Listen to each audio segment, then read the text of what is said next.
Ay nako mga kabakyard, good morning sa inyo dyan. Bakasyon lang tayo ngayon dito sa Pilipinas, no? Pagbalik natin sa England, mamimiss ko tong aking early morning routine na makikita mo yung mga manok mo. So ngayon, ito ulit, nandito ulit ako sa backyard. Yan na naman ako ng aking isasalang sa early bird. So yan yung aking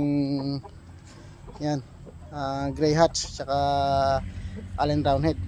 Yan, good size yan. Very good size, laki. So yung aking papay gray. Yan, malupit din yan. So yan, mag-try tayo magsalang ng pang bibreed natin next season. Yan. Hopefully makakuha na naman tayo ng winner. Yan yung isa na yan, laki yun.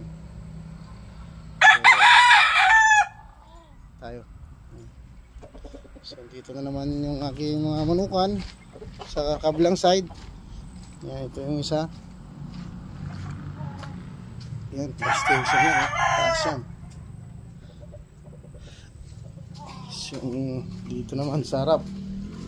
So dito yung tatlo. Yan, yung SDR ko. So yung aking paborito, mabait yan. 5K sweater. Saka yung 5K sweater white feet. Yan. Yan siya. High station din to.